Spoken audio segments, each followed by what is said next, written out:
नमस्कार, मैं doctor Ankita Kalra, Ayurveda consultant and neurotherapist. ये एक पेशेंट है जो कंप्लेंट लेके आए हैं सियाटिका की। बहुत ज्यादा ये कंप्लेंट नोटिस में आ रही है कि हर दूसरे तीसरे पेशेंट में मैं देख पा रही हूँ कि सियाटिका सियाटिका सियाटिका। तो क्या ये बीमारी है? नहीं, सबसे पहले तो ये बीमारी नहीं है, ये सिर्फ एक लक्षण है, इसका कारण कुछ और है। तो इलाज में सिर्फ सियाटिका का करूँ तो क्या मुझे रिजल्ट मिल पाएंगे? नहीं, मुझे जाना पड़ेगा कि उसका कारण क्या है। अगर मैंने कारण पकड़ लिया और उसका इलाज कर दिया तो डेफिनेटली मेरा जो लक्षण आ रहा है वो सही हो जाएगा। अब लक्षण क्या है, आइए उस पर बात करते हैं। एक बार आप खड़े हो जाइए। पेशेंट क्या कंप्लेंट लेके आता है? सबसे पहले कि उसके लोअर बैक में दिक्कत होगी, लोअर बैक में उसको दर्द फील होगा जो कि उसके यहाँ हिप पे आएगा।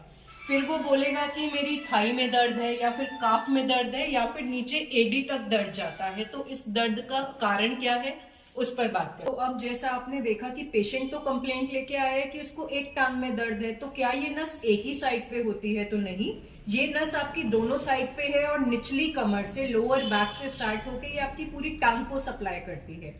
बट जिस साइड की नस पर दबाव आ रहा है उस साइड आपको लक्षण देखने को मिल जाते हैं। तो अब कारण जान लेते हैं कि कारण क्या हो सकते हैं जिसकी वजह से दबाव आएगा।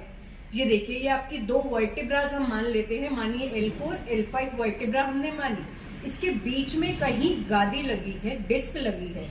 इसका किसी भी कारणवश प्रोलैप्स हो गया, मतलब ये गादी बाहर आ गई, हल्की सी बाहर आ गई, खिसक गई, या फिर उसके अंदर फ्लूइड भी साथ आ गया, मतलब हर्निएशन की कंडीशन हो गई।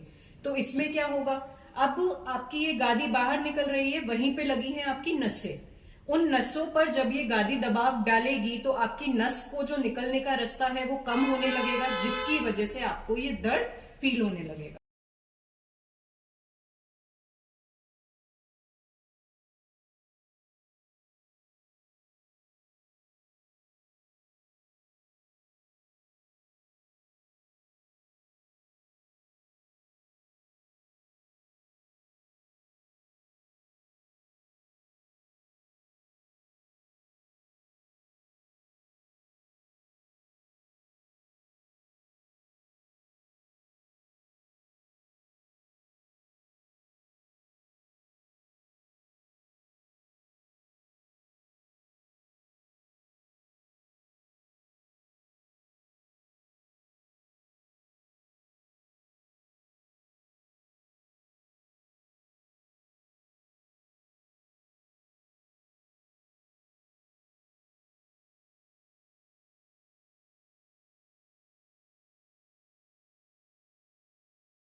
एक और कारण जो देखने को मिलता है और हो सकता है सियाटिका का कोज, वो क्या है? डीजेनरेटिव स्पाइन डिजीज, जिसे आप स्पॉन्डाइलोसिस के नाम से भी जानते हैं। डीजेनरेटिव से क्या समझ आ रहा है कि क्या होगा वो?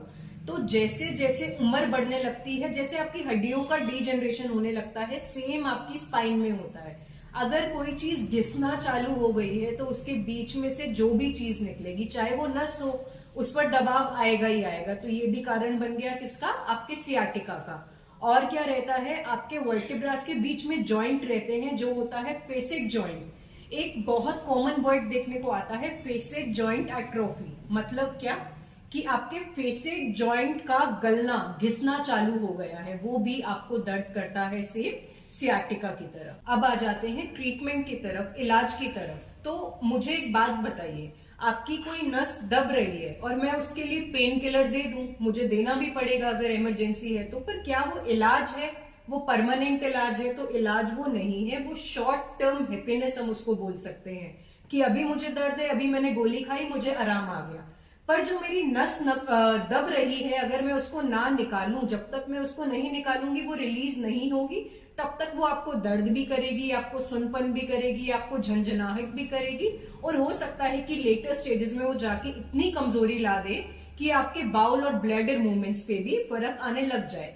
तो इलाज क्या है कि हमें किसी भी तरह के उस नस को बाहर निकालना है, उसे निकलने का रास्ता देना है, जो कि अपना एक बेस्ट सोर्स रहता है आयुर्वेदा न्यूरोथेरेपी के द्वारा। अब एंड में क्या करेंगे कि मैंने आपका थेरेपीज के द्वारा मानो नस को रिलीज करा दिया, फिर मैं क्या करूंगी कि आपको कुछ एक्सरसाइजेस बता दूंगी जो आपकी बैक को स्ट्रॉन्ग करे और आपको ये दिक्कत दोबारा ना आने दे। ये बहुत ही सिंपल सा हल है आपकी प्रॉब्लम सियाटिका का। धन्यवाद।